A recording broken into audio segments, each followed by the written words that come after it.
Professor, acho surpreendente a calma com que o professor aceita estar aqui a fazer televisão, ir para a maquiagem e falar com as pessoas como se não tivesse feito outra coisa na vida, se não fazer programas de televisão.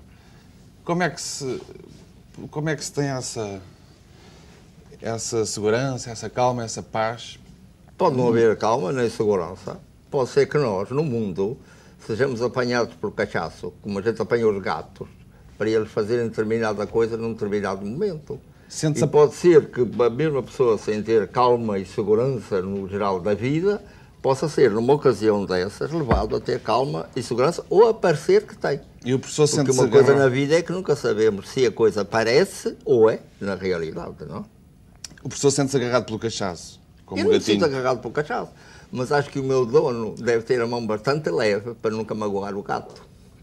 E quem é o seu dono? É o destino? É Deus? São os tais sinais da vida?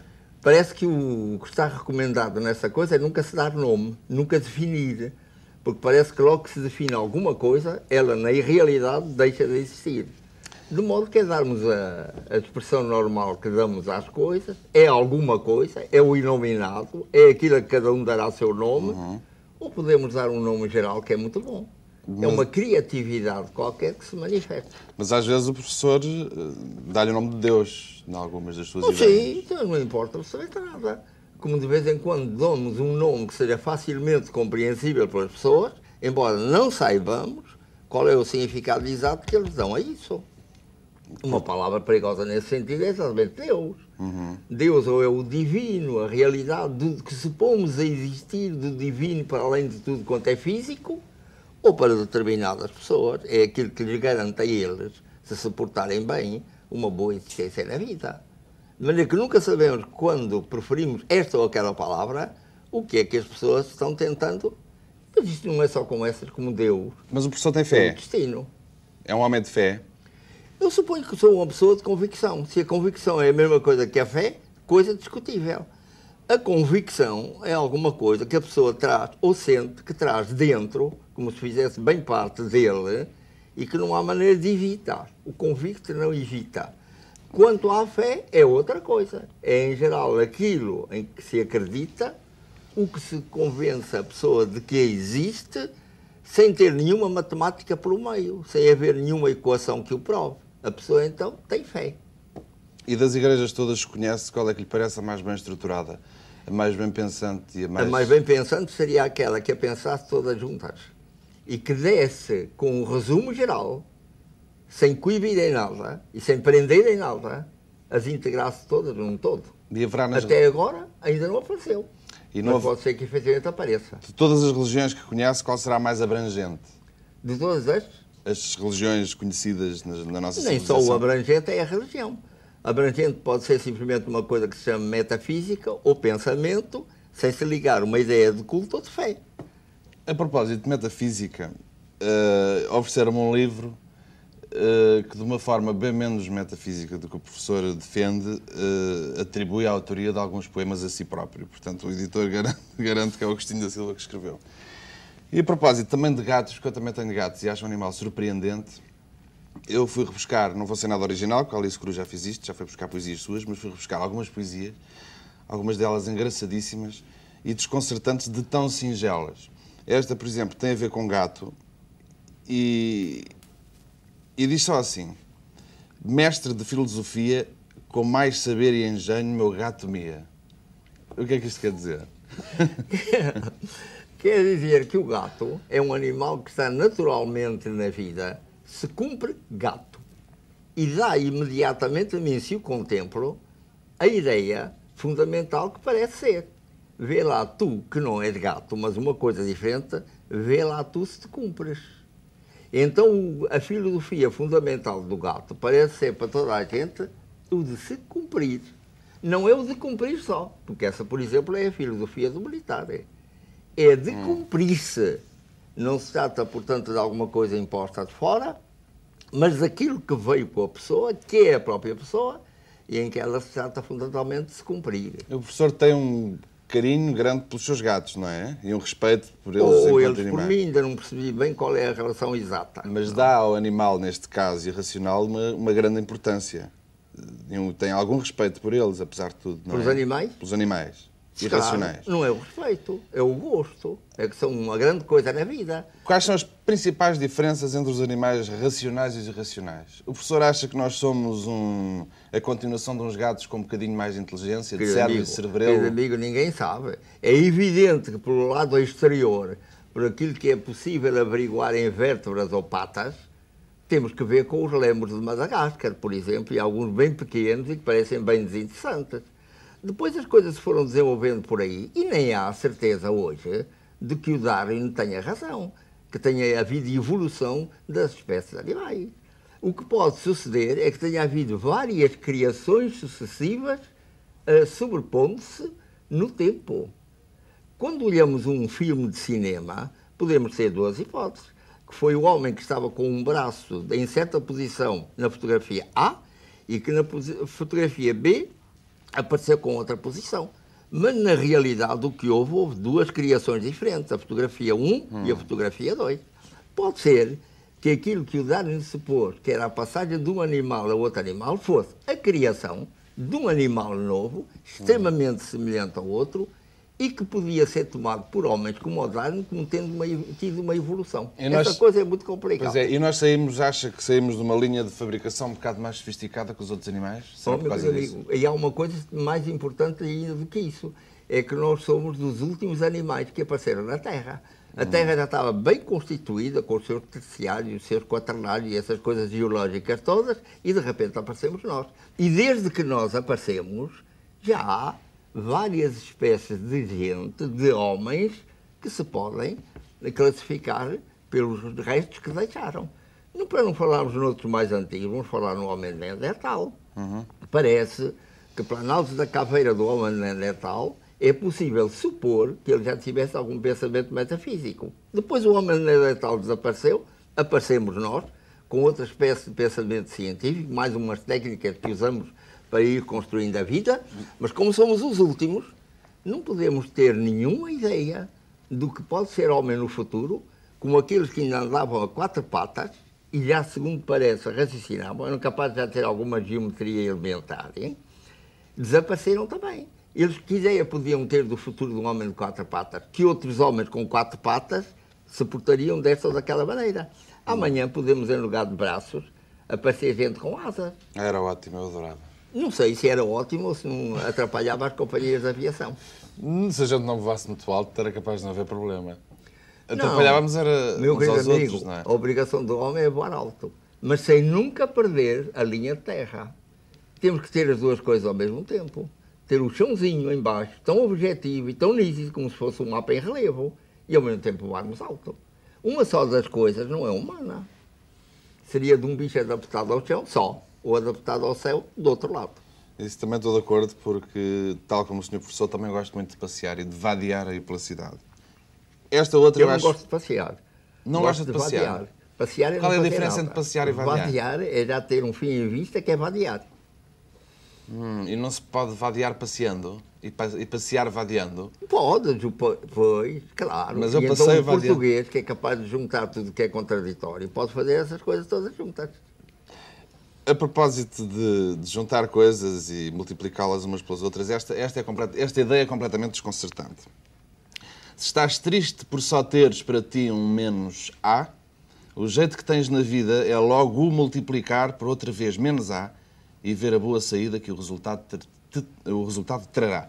Como é que se multiplica um menos A da nossa vida por outro menos A? Como é que isso se faz? Meu querido amigo, muitas vezes a pessoa encontra uma coisa que a contraria na vida, fica presa àquilo e dizer que a vida para ela é toda negativa, que não há jeito nenhum, sem se lembrar de procurar outro menos A, para multiplicar por aquele menos A e ver que dá um positivo que ela deve seguir. Conheço uma porção de gente que, de súbito, andava com uma ideia, com uma ilusão, se quisermos dizer, a respeito do que lhe estava sucedendo na vida, de súbito as coisas mudam e a pessoa fica completamente desorientada, sem parar sequer um momento, para ver se ela não é uma pedra que está recusando o cinzel do escultor, que a quer tornar menos pedra e mais estátua. Então é preciso que a pessoa, numa altura dessas, pense bem, esteja calmo, deixe suceder mais um tempo, veja o que lhe vai aparecendo e depois reflita se realmente não avançou com aquilo que lhe parecia negativo. Porque, afinal, é com o esforço de subir um degrau que a pessoa chega ao patamar. Talvez a vida nos ponha degraus bastante fortes para nós dermos boas passadas, exercitarmos bem os nossos músculos e chegarmos aos patamares mais altos que há. Portanto, o professor defende que nós devemos aceitar os sinais que a vida nos dá, mas não ficarmos presos a eles se eles forem menos ás, não é? Não, e sobretudo não ficarmos presos à ideia de que nós entendemos todos os sinais da vida. Pode ser que a vida seja muito mais inteligente do que nós, nos faça sinais, supondo, coitada, que nós somos tão inteligentes como ela, e nós depois apresentemos soluções que julgamos que eram aquelas que eram as que tinha que haver e afinal não serem. Esta também é gira. 3 votos fará aquele que não ser tolo decida, e venha deles primeiro o de obediência à vida. Será o segundo a vir o de não querer ser rico, o muito passe de largo, o pouco lhe apura o bico. Não violar-se a si próprio como principal o veja. Alto ou baixo, gordo ou magro, assim nasceu, assim seja. Quer isto dizer que os gordos não devem fazer dieta? Não, se desapetecerem. O gordo como o magro, o que se deve é cumprir. Se ele acha que a gordura lhe foi posta para que ele proceda de tal maneira que heroicamente se torne magro, faça favor de se cumprir, visto que é aquilo que julgou. Porque esta é uma das minhas grandes lutas, sabe? Eu tenho uma horrível tendência para engordar, só que não quero ser gordo e não gosto de ser gordo. Como é que eu faço? Bom, pode não comer todo, por exemplo. E acabam-se todos os problemas. A um jejum bastante completo, Como ou não se sabe. Como é que o professor se alimenta? Tem Diga. cuidado, como é que o professor se alimenta? Tem cuidado com a sua alimentação? Para Eu ter não chegado a tenho essa idade, nessa forma Não tenho estupenda. cuidado, quer dizer, eu evito comer animal. Evita comer animal. Evito comer animal. De qualquer coitado, espécie. Coitado do bicho, que culpa tem ele que eu exista? Nenhuma, não é? E, portanto, dentro disso, de evitar de comer animal, há tanta coisa de comer, e sobretudo comer fácil. Comer sopa em lugar de ter que cortar e, com faca e garfo e toda essa complicação. Uma colherada chega, não, e fruta, todas essas coisas. É extremamente simples viver. Desde que a pessoa, para viver como vive, tenha o suficiente para comprar as coisas. Porque nós estamos nessa contradição, não é? Nascer de graça e passar o resto da vida a ganhá-la. Pois. O que é inteiramente absurdo. Desde que nascemos de graça, a vida devia continuar a ser de graça. E eu insisto sempre nisso, Mas olha, que nem para os animais. Passado do século XIII. Nem para os animais isso é de graça. Diga? Às vezes nem para os animais é de graça. Não, é de graça no sentido que eles não têm que passar por um cheque e, felizmente, não têm lá o collar que impede as pessoas no Brasil de receberem cheques, não é? Mas não têm que pagar com cheque, nem com moeda, nem coisa nenhuma. Eu digo de graça, não é sem fazer esforço. Ah, bom, porque os seus gatos têm de o aturar para comerem. Bom, eles coitados, parece que não sentem muito que têm que me aturar. Não, estou a brincar. Não, eles lá têm a sua vida o mais independente possível, eu a minha também, o mais independente possível. Isto é, nós nos congraçamos, e assim devia suceder com toda a gente, nos congraçamos na independência de cada um. Ao passo que muita gente só tem a mania de se congraçar quando o outro faz aquilo que ele quer, aquilo que ele manda. Isso leva-me aqui a outra ideia, na qual eu me revejo muitíssimo, porque me acontece um bocado a mesma coisa. Nunca percorri estrada que não fosse a de egoísmo, bem andada e com cinismo, mas cheguei agora ao fim. Não amo os outros por eles, mas por mim. Será que o verdadeiro egoísta é aquele que melhor depois aprende a amar os outros? Claro! Quando nós ficamos muito satisfeitos, quando eu vejo uma pessoa muito satisfeita porque deu uma boa esmola a um pobre, ele deu a boa esmola a ele próprio. Eu defendo ele próprio. Eu estou sempre a dizer egoísta. Não vejo como é que, sendo homem, aquele que olha todo mundo à volta, ele pode deixar de ver aquilo que no dito mundo sucede, seja o que for, senão como alguma coisa que o fere ou gratifica a ele próprio. O que se trata é de não ser tão egoísta, estupidamente egoísta, que se prejudica a si mesmo, julgando que se faz um favor. Há muita gente que, em lugar de proceder de tal maneira que aquilo que faz seja sempre alguma coisa que o melhora a ele, de vez em quando se mete numas aventuras e numas manias que só o vão prejudicar, que só o vão diminuir. É isso que terá perdido alguns políticos. Meu querido amigo, perdido políticos e perdido toda a gente, não só o político. O desgraçado do político, como anda à vista do público, é aquele que toda a gente censura ou ataca ou põe dúvidas, etc. Mas quanto artista, quanto cientista, quanto místico até, tem por vezes procedido de maneira que não se gratifica, que se está prejudicando. Homens de pensamento nobre, de altíssimo pensamento, de dotes extraordinários de expressão artística ou filosófica ou religiosa ou qualquer outra, e que, no entanto, de vez em quando, mostram umas maneiras de ser, uns aspectos de caráter extremamente discutíveis e extremamente duvidosos. Então, a grande sorte é quando se é egoísta a ponto de aquilo que se faz aos outros se nos servir a nós para melhorarmos, quanto possível, na natureza em que somos. É por isso que o professor gosta tanto das crianças. Elas são tão extraordinariamente egoístas e, ao mesmo tempo, tão espantosamente altruístas. Eu gosto, sobretudo, delas enquanto não andam na escola ou enquanto não são estragadas pela família, não é? Quando a criança é espontaneamente livre, espontaneamente imaginativa, e é por isso que eu insisto sempre em que os portugueses do século XIII, veja como eu sou conservador, em que os portugueses do século XIII insistiam em que um dia, na idade final do mundo, quando o divino resplandecer por todo o mundo, são as crianças que vão dirigir o dito mundo. Eu ouvi-o dizer isso numa das outras entrevistas e estava sentado na sala e disse de mim para mim. Se eu estivesse ali com eles, teria se calhar dito ao professor o seguinte: no século XIII talvez isso fosse plausível e possível. Como é que as crianças se podem autodirigir sem educadores e sem pedagogos numa vida carregada de heroínas e haches e craques? Por isso mesmo, meu querido amigo, é que ainda está muito bem que existam aqueles que se chamam educadores, pedagogos, instrutores, o que quiserem chamar-se, não é? Mas o que nós temos que fazer é que simplificar a vida de tal maneira que isso não seja mais necessário. Hoje o grande automóvel seria o automóvel inteiramente automático, ao qual nós comunicássemos o nosso pensamento, nem de sequer tem computador nenhum, nosso pensamento e ele cumprisse. Só que há automóveis já muito perto disso, que são caríssimos, custam 40, 50 mil contos, e para os comprar, os passadores de droga não hesitam em vender vários quilos de heroína para depois poderem ter um automóvel. Mas, meu querido, como é que se corta isto? O ponto importante não está com os traficantes de droga. O ponto importante de todo esse problema da droga está com o consumo da droga e com a plantação da droga. Porquê que o peruano planta droga, em lugar de plantar batata ou milho? Porque ganha muito mais dinheiro. Pois. Como é que se... vendendo a droga do que vendendo outro produto natural. Como é que se anula o consumo? E depois, no consumo, a mesma coisa. Se a vida fosse apaixonante, se as pessoas estivessem enamoradas com o viver, faziam o que nenhum namorado faz. Nenhum namorado se anestesia completamente antes de ver a sua amada. Ninguém se anestesiaria para a vida. É porque a vida, para a maior parte da gente, não presta para nada. É um tormento, e um tormento por circunstâncias que podiam perfeitamente ser modificadas e não são, por motivos de evolução geral, ou por motivos egoístas deste ou daquele, e, portanto, as pessoas, o jeito é drogar-se. Sabe que é das coisas que eu tenho achado... Desculpe interrompê-lo, mas Diga, o tempo é tão pouco. Eu gostava de estar aqui a noite. Quando for preciso.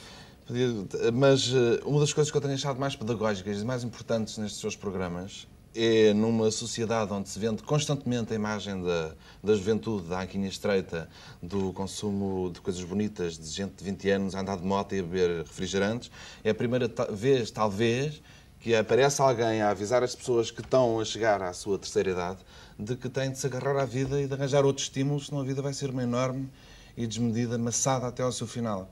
E nós não somos educados hoje em dia para isso. Ninguém nos avisa. Toda a gente nos mostra imagens de juventude e de beleza física e de coisas extraordinárias, mas ninguém nos avisa, ninguém nos acende uma luz a dizer: atenção, vais envelhecer, vai-te já preparando para isso, porque é já amanhã. Como ninguém, quando prepara um soldado, o prepara para a vida civil que ele vai ter depois. O prepara para ser soldado. Nós somos todos soldados para produzir coisas no mundo que é preciso que elas cheguem a todos e produzir cada vez mais. E ninguém nos está preparando para a tal vida civil que será a de poder viver sem a ideia de que se é um produtor. Como o soldado um dia tem que viver sem se lembrar que é da artilharia ou da cavalaria. Então as escolas, todas elas precisavam, ao mesmo tempo que preparar o homem para essa tarefa da produção, o preparar para quando ele estiver reformado de ser soldado produtor e puder ser o artista que nasceu, o místico que nasceu, o cientista que nasceu. E é por isso que temos a cada passo de olhar a escola como uma parada de quartel, em que se tem que aprender a marchar e a atirar, e por outro lado, como um lugar onde eu posso ter todos os meios de expressão do que eu for, para quando chegar à reforma, eu ser inteiramente esse poeta que nasci e não o soldado que me habituaram a ser. Esta tem tanto de pequenina quanto de desconcertante e de bonita. Papoula teria sido de preferência a por homem ter vivido. Porquê é que se escreveu isso? Eu digo, porquê é que se escreveu isso? Porque o que eu tenho que dizer quanto à minha poesia é que talvez o único mérito dela seja ser involuntária. Aparece e eu registro-a, simplesmente. E porquê uma papoila? E depois, porque eu gosto muito da papoila, não é assim? De maneira que ter aquela cor viva a um sol maravilhoso dura relativamente pouco tempo, não é? Mas enquanto dura ser realmente aquilo que é, ao passo que ser homem é uma aventura muito mais complicada, que muitas vezes se murcha, depois se retoma a cor, voltam as coisas de um lado e outro, etc. Então teria sido muito mais simples ser papoila do que gente. Não é? No entanto, o professor mantém umas cores extraordinárias. Não sei se será por causa de uma das suas características que vem aqui nesta poesia, à qual a administração da tabaqueira não vai achar piada nenhuma. Mas que gente esta tão triste, fumadores e fumadoras, com o seu império perdido e o seu passado esquecido e o futuro inconcebido, mas tem a vida seus jeitos, com os seus destinos perfeitos, seus planos a cumprir, só não os quis descobrir, para nada os demolir, que ridícula figura farão perante os seus netos, se é que têm energia bastante para haver netos, ou se não recusam estes a nascer de tais avós, que sois, claro, todos vós e seremos todos nós, se formos o mesmo rumo, como exceção parece, esta de mim, que não fumo. Fumar... Não, é qualquer espécie de tabaco. Mesmo charuto? Oh, pode ser vinho, bom. pode ser sonho. Portanto, isto é pode metafórico. Ser qualquer coisa, mas inteiramente metafórico. Apenas como o fumo é uma metáfora que facilmente se entende, adotei o fumo, podia ter adotado drogas mais complicadas. Podia até rimava com fumo por consumo, por exemplo. O consumo é uma droga. As pessoas andam metidas nessa coisa de comprar nos supermercados modelos enormes, imensos, etc., não é? Exatamente como se fosse coca. O professor tem noção que há muita gente que o está a fumar às quintas-feiras? Que está a fumá-lo às quintas-feiras à noite, hoje em dia? Pode ser que sim. Quando houve estas gravações que nós fazemos, pode ser que sim. Pode ser que também seja uma droga. Só que eu não tenho a culpa de ser droga. Ele tem a culpa de me tomar como droga. Bom, não queria deixar de dizer esta, porque vem, no fundo, corroborar aquilo que já se falou. Pé bem firme, leve dança, que o saber seja de adulto, mas o brincar de criança. Aí estamos perfeitamente de acordo. Acho que dos nossos maiores erros é deixarmos morrer a criança com que nascemos. Claro, é evidente. Ficamos com saudade da criança que fomos. Coisa inteiramente absurda. E provavelmente o verdadeiro gênio é aquele que foi criança até ao fim. E não queria acabar esta conversa, que para mim só teve o defeito de ser muito pequenina. Oxalá para as vítimas, ela não sei, tenha sido demasiadamente longa da minha parte. Não acredito. Isto faz parte de 10 quadras que constituem esta poesia, mas eu vou só ler a primeira quadra porque tem um bocado a ver comigo. Queria que os portugueses tivessem senso de humor e não vissem como gênio todo aquele que é doutor. E depois continua. Os portugueses têm pouco senso de humor? Eu acho que sim. São facilmente vulneráveis àquilo que sucede no mundo, são facilmente pessimistas e às vezes eles estão tocando o pessimismo como quem toca a guitarra, para se entreterem, não é? Vão dizendo, se amanhã estivermos vivos, se lá chegarmos, oxalá possamos chegar, etc. Não é? E como se estivessem dando à vida, que é monótona para eles, um tempero excitante de poderem não estar vivos daí a uns minutos. Como é que a gente faz para eles aprenderem a rir melhor? Não é preciso. Não fazemos nada. Quer dizer, temos é que amar cada vez mais a vida e a ter cada vez mais ampla e fazermos tudo na nossa pequena área ou na nossa área maior para que ela assim seja, para ver se as pessoas se despem desse pessimismo. Se andando vivos na vida, ao passo que a maior parte da gente faz de morto para que a vida não agrida a ele, andando vivos na vida, cheguemos a ter um entusiasmo comunicativo a nós próprios sempre e comunicativo, contagioso para todos aqueles que connosco lidarem. Não é? Professor, muito obrigado. Vou Muito continuá-lo obrigado, vou continuá-lo a fumar todas as quintas-feiras. Muito obrigado. Está bem.